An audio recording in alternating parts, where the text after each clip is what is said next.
Okay, welcome to another episode of Talking Inspiration, and I've got my guest OKARE SHABA, who's the founder of Padocare, which basically helps healthcare professionals get matched with patient needs using the power of AI.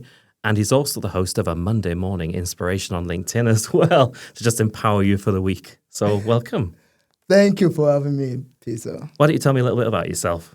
There are a lot of art that I do here. So OKARE is, first I was shared this year, a triplet. Wow, no way. Yeah. So I was born into this world as a triplet. A little bit about myself. I love sport. I love to solve problems. And that's why I decided to go into entrepreneurship and, start Padocare. And Padocare has been a journey, very inspiring. I would love to share my journey with you. Yeah, absolutely. Good. So what does Padocare actually do? I summed it up a little bit, but tell us a little bit more about it. So Padocare was born out of my passion for solving one of the big problems that happened to me. So when I was at the age of 5, I was adopted by my godfather, who taught me everything I know, from integrity to excellence and showing up constantly. And that led us to building a bond and inspiring me and shaping my worldview. But sadly, we lost him to dementia. Okay. And while we are not creating a pill that will solve dementia, we decided to build a technology that will be able to make sure that family members have peace of mind when they are treating patients or with dementia. And then we created Padocare to help carers, care providers to be able to streamline their workflow. And we solved that with 3 main points. First, the recruiting part of things. Yeah. And we know that there is a very high turnover in the healthcare sector. And that allowed us to focus on the recruiting part. And secondly, compliance. We know that the CQC from fines from the CQC for not being compliant to having patients or carers who are not regulated to be working. So we solve the compliance with AI. And most importantly, our 42-factor matching helps with the matching algorithm with the carers to patients, and that's it. No, that's really cool. It's a really important thing, especially, looking after people is obviously a really important thing, and matching those people together, so people are getting the right care they want. What a great use of technology, I think, as well. Absolutely. So I always believe in technology for good. Yeah. I believe that technology is just one thing. Yeah. But using that technology to solve the real problem. Oh, yeah. So it's not just about providing someone with tech or software. It's about looking at what problem does this client have? Yes. And how do we use technology to solve that? Exactly. So when we started initially, we wanted to target the domiciliary care. But the solution we created wasn't a fit. So we decided to have a little bit pivot and move to the healthcare recruiting. That was just a match made in heaven, And they are not risk-averse with technology. They love to use AI and technology to stay ahead of their competitors, and it was just a match made in heaven. That's the ideal thing, isn't it? You've got a really good idea. You sort of mold that to what someone needs. That's really cool. And again, it's just using tech for good. I like that. Yeah. That's brilliant. Yeah. So we've sort of touched on a little bit of inspiration. So hopefully you brought something along, an object that inspires you. What have you brought along? So actually, I brought something. Yeah. But however, it wasn't what I would have brought. I would have loved to bring the picture of my mentor. Okay. However, because I'm an immigrant here and I've not gone back since I came, I see. So I brought something else. Okay. I brought this that represents. Maybe I should show it to the camera. Yeah, absolutely. Yeah. So when I came to the UK, I came to study project management. Yeah. And when I had this, so I told my mentor that I was going to be relocating and every other thing. Yeah. And it was like, you must come out with the best grade. So I came out with an outstanding. Which is the best grade. Yes, exactly. So you'd have been very proud. Exactly. It was really a very proud moment. And brilliant. so that's that. That's fabulous. So what did that actually involve doing then? So it involves creating projects, and that's actually what helped me to scale Padocare. Yeah. Because I studied project management at the master's level, and it helped me to be able to structure all what we've done and everything in between that. So, yeah. That's the thing, is like planning's always the hardest part. You know, I'm a software developer by trade, and, you know, and as much as you're good, you still need a good direction. You need a good plan. Absolutely. And that's something that's really helped. So just to kind of give you that structure, so he kind of pushed you on, this mentor of yours, to kind of do that sort of thing. And I can see why that would be inspiring for you. Yeah, to be honest, I would always look back and say, what would he want me to do at this point in time? Exactly. You know, when everything, like when we started Padocare, for like, when we're talking about it, like for a year, we actually were not making any progress. The product was being built, like I said, it was for the domiciliary care. There was no one interested in it. Yeah. No one showing up, but having him at the back of my mind and saying that, yes, this must work. Yeah. Just to say that, yes, we are solving this problem. And, you know, that has been very amazing on the journey. It's like having that feeling. You know you've got something. You just need to find that right person to work with, and that's what you did. And I guess that's what came from that as well. You had someone who could sort of inspire you to sort of do that, you know, achieve, as you say, the best grade you could. And yeah, that's a wonderful photograph. So it's of you graduating during your graduation, I'm guessing. Yeah, exactly. That's the only picture that I have. Yeah, and I was like, okay, I was just going to bring it. I'm going to coin it back to the person. And I guess that's the photo of inspiration as well. So Absolutely. So it's good that that's sort of the two things there. And the truth about it is, this same picture is the same picture that I show my kids, and tell them that, you know what? You must strive for excellence. Yes. You must strive to give your best. Whenever you find yourself doing anything, give your best. Each time I find myself doing anything, even having this conversation, I'm giving my best time with you, having this chat, having this conversation with you, and nothing less than my best at every given time. Yeah. I think that's a good thing. You know, if you're always doing that, you can always strive. You can always push yourself as well, but to always be delivering your best is certainly something. And yeah, to achieve that, I mean, that's no small achievement. So yeah, so you got it's doubly inspiring, isn't it? So that's fantastic.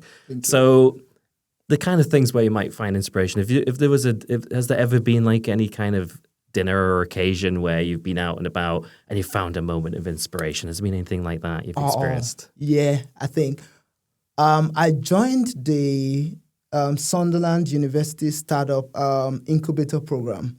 And they gave me the single ticket to attend the Entrepreneurs Forum Award last year. And just going to that awards ceremony, I saw different entrepreneurs in the Northeast doing great things. I met a lot of people.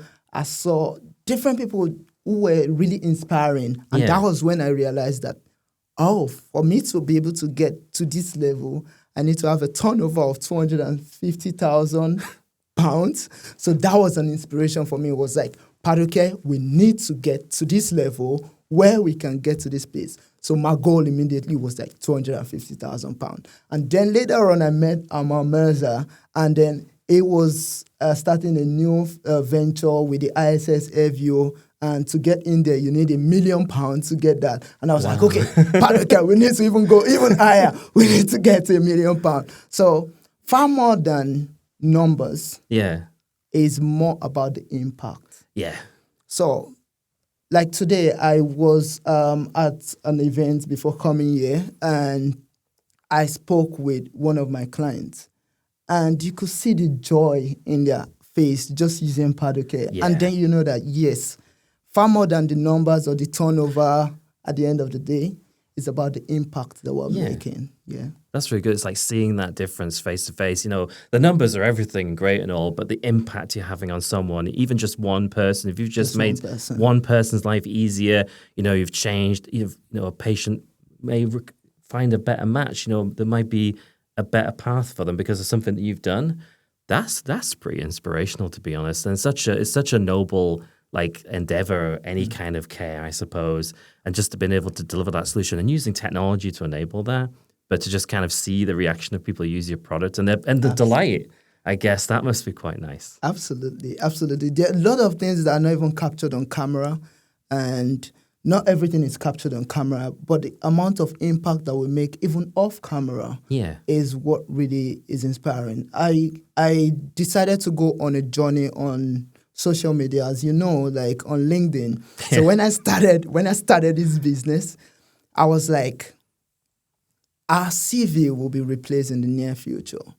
And what would actually stand out for anyone is your personal brand. Yeah. So I decided, what platform do I choose? So I chose LinkedIn because that kind of represents my identity. And I started posting every day. Just like I said, consistency, hard work, excellence. I started posting every day for 365 days, non-stop. And I grew my influence to I think it's about 50,000 followers. I don't even know. That's really good. Right. But that is even vanity metrics. But what I've gotten from people, I got message from people and saying, OKARE, your story inspires me. Yeah. Oh, OKARE, your tenacity, keep going. And because of what you've done, I can do it. Yeah. And like I always say, I'm not better than anyone. And if I can do it, you can too. Yeah. So, and when people hear my story and I document everything, just like I will document being here now, and, talking about making Craig and talking to you, that is all about what life is about.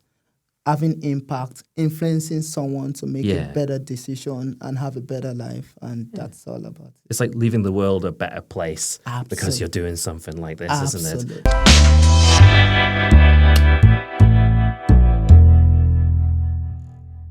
And your LinkedIn foo is very good. I thought I was doing pretty well on LinkedIn. And I was like, no, I'm not. But I'm always impressed. I always go to events and I see you recording videos and I'm thinking, he's doing a great job of covering this event. I'm just, I can watch that video back and go, wow. Yeah. Sometimes you miss a few things when you're at events. I don't really miss out now because I just have to check out your video afterwards and go, oh, these are all the people I didn't get a chance to talk to. So it kind of inspires me in a way to see that. It's just that kind of positivity you bring to an event. Every time I see you in events, we're always like, we greet each other and it's just fantastic to sort of catch up and see how well you've been doing. I've seen this sort of, the progression you've been making with the business. And I'm just like, to see someone starting out with something and growing that and all the success and, even between me asking you and coming on has been so many different things. I'm just like, that's inspiring. And the fact you get people coming to you and literally, I was just going to say, is there anyone you've inspired? I suppose you've been getting these messages. Anyone else that you've inspired? Oh, there are a lot of people that have come to meet me. A lot of people that have been inspired by my journey, not just personally, but, even business-wise. So I've got this friend all up in the South in London who has his business. And when we landed, I document all my journey anyways. So I posted when we closed our first big deal, I posted it on LinkedIn. and it was like, it just sent me a message and it was like, this is what a global talent is all about. Because I'm actually currently a global talent in the UK. So I'm on a global talent visa. I was endorsed by Tech Nation. And I was like, you're doing the right thing. Yeah. You've inspired me. And those are the humbling times that I realized. But this has actually come with a price, a price to pay. It's lonely because not a lot of people are doing business or in a different place. And even if you're doing business, I came into this country without a network, without knowing who is who. I don't know who I need to talk to. So I network like there was no tomorrow. I was everywhere, from Newcastle to Manchester to Teesside to Sheffield to London. I've been everywhere networking. Yes, I was going everywhere, meeting people, getting different opportunities. I actually did a recording 2 days ago. Someone recorded, had another session, and I met him at Sheffield. No way. Networking event. To get to see him again. Exactly. So that is all about it. Networking is giving you that opportunity to meet people. And most importantly, I think one of the things that most people find or miss out on is finding a mentor. Yeah. So you remember when we had a conversation, when we met initially at the event, and you were like, oh, I think you need to talk with Paul Lancaster. Yes, that's You know, I right. Yeah. remember I think you said, you were going to connect us and everything in Yes, between I that. did. And then, I met with him. And mentorship is all about having that experience without the pain of it. Yeah. Because someone has walked that path. Yeah. They've moved through the potholes. They can tell you that, don't do that. If you do that, you're going to, get burns. And you get to learn the experience without the pain of it. And that's what has really helped me. I found mentors with Paul, with Amma Mirza, and, business has just been really good. So do you feel like, you mentioned about being lonely. Do you feel less lonely now? You've made all these kind of new connections, all this networking. Has that really helped? Do you feel like you're part of something? It's not just you. Yeah, I think there are two sides of it. So you don't feel lonely because there is a network of people that, that will support you on that journey. Yeah. But at the end of the day, everything is still personal.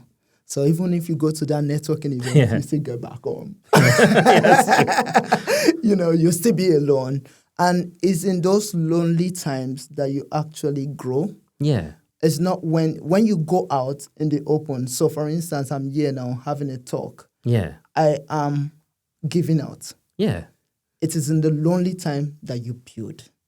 It's in the lonely time that you get the muscle. It's like when you're in the gym. Yes. It's at that time that you get the muscle when no one is seeing you. But when you come out, then they see what you've done in that lonely time. Yeah, that's really good. So you're kind of showing that you can focus on that time yourself to build out your product, build out what you're doing. Absolutely. And then you get to tell everyone how amazing it is. Absolutely. Because if you go out and network and your product is, it's not as good, it will tell. So you still need to do the bits behind the scene where no one is seeing, where the curtains are drawn, where no cameras are there, where no light is on top of you, and you do the work. Yeah, it's like a balance, isn't it? Once you put in that hard work, you can have the accolade of talking about it and say, this is the hard work. I've spent all this time building this. I've added that. You can turn up to these events and share that joy, share the growth, the things you've been doing, deals you've been signing or people you've been meeting, and just to kind of, and also, as you talk about, like learning from like people like Paul Lancaster, he's a great super connector. It's actually someone I've spoken to on Talking Inspiration as well. And he was always a really great sort of connector. I know he got me 2 jobs. He was in recruitment for a bit. He was the one who connected me as well. He just is one of those kind of like hub people, I guess, because the Northeast is one of those kind of places, the Northeast of England is kind of one of those kind of places where everyone's always willing to help. Everyone knows everyone. Yeah. So if you need to know someone, you just need to meet that one person. And then they'll connect you with the rest. Yeah, just like I was telling you today, like I went to the platform event. I had not mentioned it earlier. And the reason why I went there today was actually to connect someone who was also struggling in their business. The thing about it is we need to shed the light and pass the torch. Yeah. So when you go through the journey and then like just someone else gave me the opportunity and the platform. Now that I do have the platform, I need to pass it on, help someone else too. So I went to the platform today just to make sure that I connect this person to Paul and some other people so that they can help them also move their business forward. So that's brilliant. It's like passing on that sort of, that's the help I've got. That's always the best way when people do rise up to lift other people up with you. Absolutely. That's probably one of the most important things. So you're doing that as well. Thank you. Yeah, because most of the time I notice that most times when people climb the ladder and they get up, they remove the ladder so others don't be able to get up. So, and which is the challenge in the world. I believe there is abundance in the world. Yeah. It's those who see the world as, there's limited resources and they say, I need to hold and hoard what I have so that, someone else doesn't have it. Trust me, if I lose something right now, I believe that I'm freeing my hand for something bigger. Yeah. No, that's really good. So one thing, like for inspiration generally, how if you sort of need to inspire yourself, what's the kind of thing you would sort of do? You've got your Monday morning motivation, I guess. Is that something that helps inspire yourself or others, I guess? Yeah, I believe that the more you give, the more you have. I believe that life was created for us to give. Life was not created for us to hoard. So if you look at life in general, you can see this tree down. This tree was created to give oxygen for us to survive. And the tree cannot survive without we giving out carbon dioxide for it to survive. Yeah. So life in itself is all about giving. So the more we give, the more we get. So you mentioned Monday morning motivation today, and I wake up in the morning, 4 o'clock, 5 o'clock. I wake up very early. I try to, because I have a lot of things on my plate, so I need to wake up early. Like everyone, I wake up tired. My cortisol level is at the highest. Yeah. So I put my body to work. I make sure I sweat in the morning. I go for a jog. And the interesting thing about it is when I go for the jog, there's these seagulls that just fly and they kind of greet me. And I'm like, I posted about it on LinkedIn once. And it feels so good. So connecting with nature inspires me. So when everything feels like it's not working, I just go to the beach and just go and feel the tranquility and the peace in the ocean and just watching the tides rise and fall, or walk into the woods and just go and, play good music, And most importantly, so I also pray. So because I believe that every effort that I give, everything, no matter how much I break my back to make this business work, it only amounts to 30%. The other 70% is out of my control. I can only control 30%. Yeah. I can't control what it does. I can't control what you do. I can't control what is outside this place. The only thing I can control just amounts to 30%. So I just leave the rest. I suppose that's the thing. You control what you can and leave the rest up to everyone else, I suppose. Yeah. I think it's the thing is like, I know I was working abroad and one of the things that I lived near the coast originally and it was like, and I could have gone to the coast at any time, gone to the beach at any time and I just wouldn't bother. But when I was over there, I weirdly missed it. It was the strangest thing. I was like, I had this kind of, I can always go. But when it was taken away from me, I felt the first thing I did when I came back was go to the coast and have a look. Yeah, I never did that afterwards. I just felt like you just needed something to kind of reground yourself. It was like having the option was always in the back of my mind, but once it was missing, I didn't realize how much you kind of miss these kind of connections you can have. It was just going out for a walk. Sometimes, you get stuck, you're doing something, sometimes detaching yourself. So that's a great way to start the morning. Absolutely, because like they say, you never know what you have until you lose it. Yeah. So when it's taken away from you, then you realize that, this is the value of what this is. That's why we need to appreciate everything we have, especially the breath that we have right now. It's free right now. So when you can't breathe, like 2 weeks ago, so I've been building Padocare, coding, wake up very early.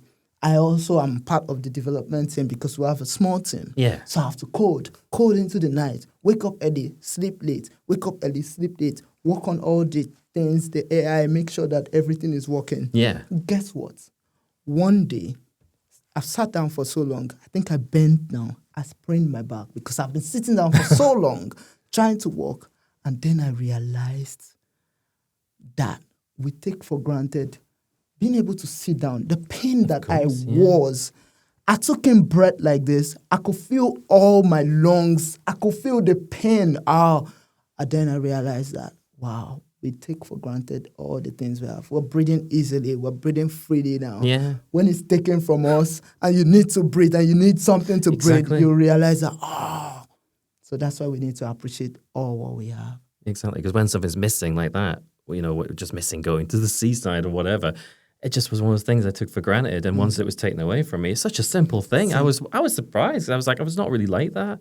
But it threw me a little bit, and I was like, it just shows you what you don't realize what you appreciate. I guess it's kind of do what you can, especially when you're doing something like yourself. You're sort of empowering so many people to do great things beyond that, and you're able to see that. People come up to you and basically say what a difference it's making to them. I suppose the overall inspiration is to do you're not just doing something inspirational. You're inspiring people. That's really good. Absolutely, because even when you do give, you get more. Yeah. So when I wake up and I give morning motivation to people, and I inspire people, and I tell them that yes, you can do it. If I can't do it, you can do it. And I give them and I rev them up. Guess what? I'm also revved up. Yeah. And then when I get on my laptop, the energy is flowing, the intuition is going. Oh, I'm thinking of it. Oh, you can. I kid you not. You can't imagine the amount of inspiration I've had just after Monday morning motivation. Yeah. So far much more than we are giving, we are also receiving. Yeah, exactly. I guess if I'm struggling for any motivation on a Monday, I know exactly what to do. Yeah. No, that's brilliant. No, it's been really fantastic to talk to you today. So that's it for this episode of Talking Inspiration. Thank you again, OKARE, for being my guest. And yeah, that was Talking Inspiration. Thank you. Thank you.